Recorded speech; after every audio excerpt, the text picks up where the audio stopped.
नमस्कार। हम लोग महाकवि कालिदास रचित रघुवंशम महाकाव्य का अध्ययन कर रहे थे। राजस्थान विश्वविद्यालय के बीए तृतीय वर्ष में रघुवंशम का छठा सर्ग पाठ्यक्रम में है और इसी श्रृंखला में हम लोग पहले 10 श्लोकों का अध्ययन कर चुके हैं। अब हमें आगे की तरफ पढ़ना है। उससे पहले हम थोड़ा सा स्मरण कर लें कि हमने क्या पढ़ा था। तो यहाँ पर राजा अज और इंदुमती के स्वयंवर का, उनके होने वाले विवाह का वर्णन इस सर्ग में है, जिसके अंतर्गत जो हमने 10 श्लोकों का अध्ययन किया है, इसमें हम ये पढ़ चुके थे कि किस तरह से सभी राजा स्वयंवर सभा में आए हुए थे और अज ने वहाँ पर जब प्रवेश किया तो सभी लोग अज को ही एकमात्र देख रहे थे। अज की शोभा जिस प्रकार की थी उसका वर्णन किया गया। और 10वें श्लोक में हमने पढ़ा कि इंदुमती उस राजभवन में, उस सभा में प्रविष्ट हुई हैं और जब वो वहाँ पर प्रवेश कर रही हैं तो सभी लोग उनको एकटक देख रहे हैं। इसी बात को अब हम आगे की तरफ पढ़ते हैं। आगे 10वें श्लोक के बाद में अब हम जो इस वीडियो में पढ़ रहे हैं वो श्लोक संख्या 11 को हम यहाँ पर पढ़ रहे हैं कि इसके बाद में कालिदास किस तरह से यहाँ पर उसका वर्णन कर रहे हैं। तस्मिन् विधानातिशये विधातु कन्यामये नेत्रशतैक लक्ष्ये निपेतु अंतःकरणै नरेन्द्रा देहै स्थितः केवलम आसनेषु। बहुत ही सुंदर तरीके से यहाँ पर कालिदास वर्णन कर रहे हैं कि किस तरह से जब वहाँ पर इंदुमती आई हैं तो सभी राजा लोग उनको किस तरह से देख रहे हैं, इसका वर्णन उन्होंने यहाँ पर किया है। तो पहले हम जिस तरह से पढ़ते हैं वैसे ही हम पहले इसका अन्वय समझ लें ताकि हमें इसका अर्थ करने में आसानी हो। इसे हम किस तरह से लेंगे। नेत्र शतैक लक्ष्ये कन्यामये तस्मिन् विधातु विधानातिशये नरेन्द्राः अंतःकरणै निपेतुः आसनेषु केवलम देहै स्थितः। ये इसका अन्वय हुआ। और अब हम इसके शब्दों को, उनका विच्छेद करके और उनके अर्थ को देखते हैं ताकि हम अर्थ तक पहुंच सकें। नेत्र शतैक लक्ष्ये, नेत्र शत एक लक्ष्य, नेत्र नयन आँखें, शत 100, तो जो 100 आँखों का, सैकड़ों आँखों का एक लक्ष्य, एकमात्र लक्ष्य है, अर्थात सैकड़ों आँखें जिसको एकमात्र लक्ष्य बना करके देख रही हैं। तस्मिन् कन्यामये, उस कन्यामय स्वरूप में, उस कन्या रूपी इंदुमती में, विधातुः, विधाता के द्वारा, विधाता ब्रह्मा को कहा जाता है क्योंकि सभी पूरी सृष्टि का निर्माण करने वाले हैं। तो विधातुः विधानम, विधाता का जो विधान है, ब्रह्मा का की जो रचना है, उसने जो सृष्टि की रचना की है, उसके अतिशय, अत्यधिक, अतिशय रूप में जो बहुत ही सुंदर उसकी रचना थी, उस रचना में नरेन्द्रः, जो वहाँ के राजा हैं, जो राजा वहाँ पर स्वयंवर सभा में आए हुए हैं, वो सभी राजा अंतःकरणै, अपने अंतःकरण से, अंतःकरण का अर्थ क्या हुआ, अपने मन से या अपने हृदय से, निपेतुः, निपेतुः, यहाँ पर निपेतु का अर्थ निपेतु पतति, गिरना। तो यहाँ पर गिरने का तात्पर्य क्या है कि अपने अंतःकरण से गिर गए, अर्थात वो इस तरह से उनको देखने लगे, उसमें डूब गए कि जैसे कोई बहुत ही सुंदर व्यक्ति, कोई सुंदर वस्तु, कोई प्राकृतिक दृश्य यदि हमारे सामने होता है तो हम अपने पूरे हृदय से, पूरे मन से एकाग्र होकर के, एक चित्त होकर के उसको देखने लगते हैं। तो हम कहते हैं कि हम इसको देखने में डूब गए।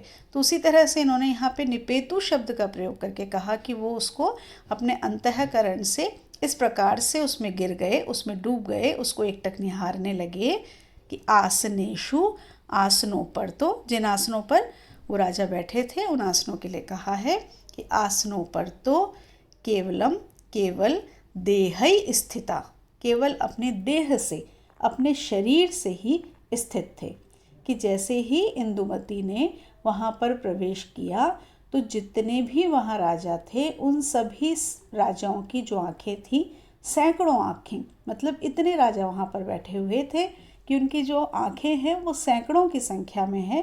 तो सैकड़ों आंखें, उन सैकड़ों आंखों के लिए एकमात्र जो लक्ष्य था, देखने का उद्देश्य था, वो क्या था? केवल वो इंदुमती। और वो कैसी है इंदुमती? वो इंदुमती ऐसी है कि विधाता की ये जो सृष्टि है उसकी अत्यधिक सुंदर रचना है। ऐसी रचना को देखने के लिए सभी जो राजा थे वो अपने अंतःकरण से, अपने हृदय से, अपने मन से डूब करके उस इंदुमती को देखने लगे, उसमें गिर गए, डूब गए। तो इस तरह से वो देखने लगे कि ऐसा लगने लगा कि आसनों पर तो केवल उनका शरीर बैठा हुआ है और वास्तव में तो वो पूरे के पूरे कहाँ डूब गए हैं? उस इंदुमती के सौंदर्य में ही डूब गए हैं। इस तरह से उन्होंने उसके सौंदर्य का वर्णन किया। तो एक वाक्य बना करके देखते हैं कि हम कैसे कहेंगे कि विधाता की सृष्टि में विद्यमान उस अतिशय रूप से सुंदर कन्या स्वरूप रचना इंदुमती में जो सैकड़ों आँखों के लिए एकमात्र दर्शनीय लक्ष्य थी, वहाँ पर उपस्थित सभी राजा अपने मन और हृदय से गिर गए, अर्थात उसे एकटक निहार कर देखने लगे। सिंहासनों पर तो वे केवल अपने शरीरों से ही स्थित थे या शरीरों से ही बैठे हुए थे। अब देखिए जिस तरह से यहाँ पर इंदुमती का इन्होंने वर्णन किया है, उसके सौंदर्य का वर्णन किया है, तो यहाँ स्पष्ट हमें दिखाई दे रहा है कि यहाँ पर कौन सा अलंकार है? अतिशयोक्ति अलंकार। क्योंकि उन्होंने इंदुमती की जो सुंदरता है उसको इतना अत्यधिक बढ़ा चढ़ा करके यहाँ वर्णन किया है कि यहाँ पर अतिशयोक्ति अलंकार है। अतिशयोक्ति अलंकार कौन सा होता है? अतिशय उक्ति। जहाँ अतिशय उक्ति हो, अर्थात किसी वस्तु का इतना बढ़ा चढ़ा करके वर्णन किया जाए कि जो सामान्य एक उसकी सीमा है उस सीमा का भी उल्लंघन हो जाए, अपनी जो सीमा या मर्यादा है उससे वो बाहर चला जाए, उसको कहा जाता है अतिशयोक्ति अलंकार। इस अतिशयोक्ति अलंकार के जो लक्षण हैं सभी अलंकार शास्त्रियों ने बताए हैं, लेकिन मैं यहाँ पर आपको भामह का जो लक्षण है वो याद दिलाती हूँ। जब हम विस्तार में अलंकारों के विषय में पढ़ेंगे तब हम बात करेंगे, लेकिन यहाँ प्रसंग आया है तो हम देखते हैं कि भामह ने इसका जो लक्षण दिया है अपने काव्यालंकार में। भामह का जो ग्रंथ है काव्यालंकार, उसमें उन्होंने कहा है, निमित्ततो वचो यत्तु लोकाति क्रांत गोचरम मन्यन्ते अतिशयोक्तिम ताम अलंकारतया यथा। कि किसी कारणवश जो लोक के अतिक्रांत से, लोक से अतिक्रांत के विषय में कथन होता है, उस कथन को अतिशयोक्ति अलंकार कहा जाता है। साहित्य दर्पण में विश्वनाथ ने भी इसके विषय में बताया है और अन्य अलंकार शास्त्रियों ने भी इसके विषय में बताया है। तो अतिशयोक्ति अलंकार कहाँ होता है? जहाँ पर किसी बात को बहुत अधिक बढ़ा चढ़ा करके कहा जाए, उसे कहा जाता है अतिशयोक्ति अलंकार। तो यहाँ पर इंदुमती का जो सौंदर्य है उसको इतना अधिक बढ़ा चढ़ा करके कहा गया है कि ये समझ ही नहीं आ रहा है कि सारे के सारे लोग उसके सौंदर्य को देखने में इस प्रकार से डूब गए हैं कि उनका जो शरीर है वही केवल आसन के ऊपर बैठा हुआ है, अन्यथा वो सारे के सारे पूरी तरह से उस इंदुमती के सौंदर्य में डूब गए हैं। तो ये जो श्लोक है ऐसा श्लोक है जो कालिदास के जितने भी अभिव्यंजना से पूर्ण श्लोक हैं उनमें से एक श्लोक है कि जिस तरह से इंदुमती ने उस सभागार में प्रवेश किया तो उन सभी सभागार में जो भी राजा महाराजा हैं उन सब का वर्णन करते हुए, उनकी स्थिति को बताते हुए कवि कालिदास ने यहाँ पर कहा है कि विधाता की बनाई हुई जितनी सृष्टि में सुंदर रचनाएं हैं उन सभी रचनाओं में सबसे अधिक सुंदर क्या है? इंदुमती। अब आप खुद सोचिए कि इतनी सुंदर सृष्टि जो विधाता ने बनाई हुई है, क्या इंदुमती उसकी सर्वश्रेष्ठ रचना हो सकती है? लेकिन फिर भी कवि ने अपनी काव्य कला से, अपनी कुशलता से इंदुमती को विधाता की पूरी सृष्टि की सर्वश्रेष्ठ रचना बता दिया है। और फिर यहाँ पर ये भी बता दिया कि स्वयंवर के सभागार में जितने भी राजा लोग बैठे थे उनकी सैकड़ों आँखों का मतलब कि कितने राजा वहाँ पर बैठे हुए थे, कि उन सभी की आँखों के लिए एकमात्र जो लक्ष्य था वो लक्ष्य क्या था? केवल इंदुमती। ऐसा नहीं कि एक ही राजा उसको एक ही राजा को वो प्रिय लग रही थी, या 2 को लग रही थी, या 10 को लग रही थी। जितने भी राजा थे उन सभी को वो बहुत अधिक सौंदर्य से युक्त दिखाई दे रही थी, और उन सभी को ऐसा लग रहा था कि उसको देखना या उसको प्राप्त करना ही उनका एकमात्र लक्ष्य है। और इतने अधिक उसके प्रेम में वो आकंठ डूबना जिसे कहते हैं, इस प्रकार से उसके सौंदर्य में वो डूब गए थे कि ऐसा लग रहा था उनके जो आसन थे, जिन आसनों पर वास्तव में राजा बैठे हुए थे, उन पर तो केवल उनके शरीर ही बैठे हुए हैं, अपने मन से, अपने हृदय से तो वो वहाँ से हट करके और मानो इंदुमती में ही डूब गए हैं। तो इस तरह से यहाँ इंदुमती का जो सौंदर्य है उसका कालिदास ने इतना बढ़ा चढ़ा करके वर्णन किया है कि यहाँ पर अतिशयोक्ति अलंकार होता है। और वैसे भी कालिदास की ये विशेषता है कि वो अपनी नायिकाओं का जो सौंदर्य वर्णन करते हैं, उनका जो नक्शिक सौंदर्य वर्णन करते हैं, वो इतना सरल तरीके से नहीं करते हैं। वो इस तरह से उनका वर्णन करते हैं कि बहुत ही बढ़ा चढ़ा करके वो दिखाई दे। यहाँ हम इंदुमती के विषय में बात कर रहे हैं।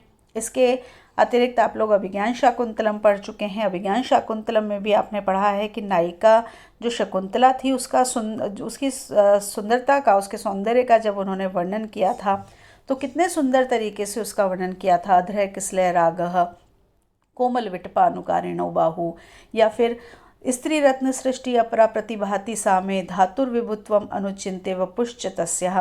तो इस तरह से उन्होंने ये कहा वहाँ पर कि ये तो मुझे ऐसा लग रहा है कि विधाता की जो सामर्थ्य है उससे भी बढ़ करके ये शकुंतला का सौंदर्य है।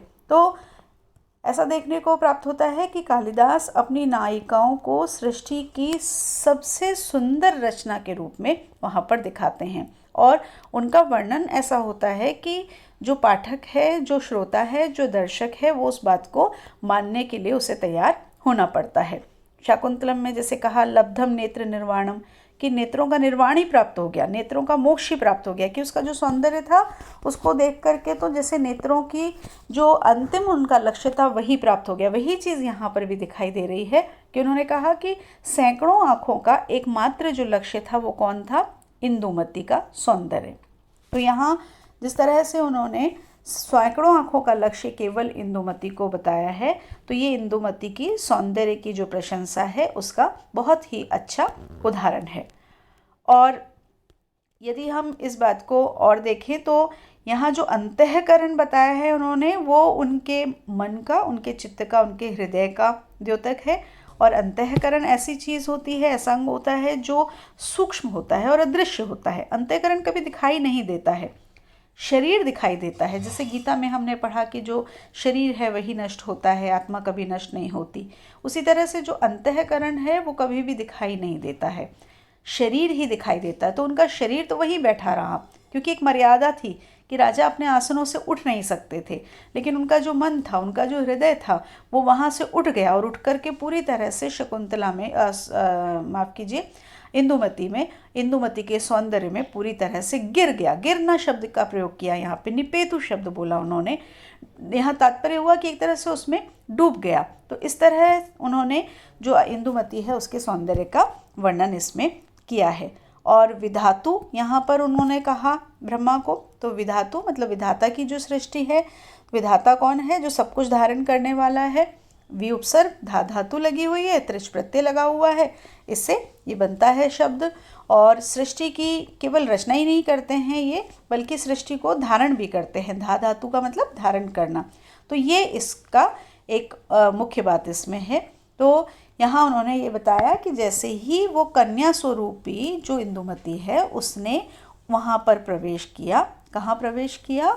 उस स्वयंवर की सभा में प्रवेश किया, वैसे ही जो सभी राजा लोग थे उनके नेत्रों के लिए एकमात्र लक्ष्य कौन बन गया? एकमात्र लक्ष्य वह इंदुमती ही रह गई। वो पूरी तरह से सभी चीज़ों को छोड़ करके और केवल इंदुमती को ही देखने लग गए। तो ऐसे इंदुमती ने वहाँ प्रवेश किया और इस तरह से कालिदास ने उनका वर्णन किया। तो आज हम, क्योंकि बहुत ही महत्वपूर्ण श्लोक है, तो इसी श्लोक पे हम अपनी बात को ख़त्म करते हैं और अगले वीडियो में हम इससे आगे बढ़ेंगे 12वें श्लोक की तरफ। धन्यवाद।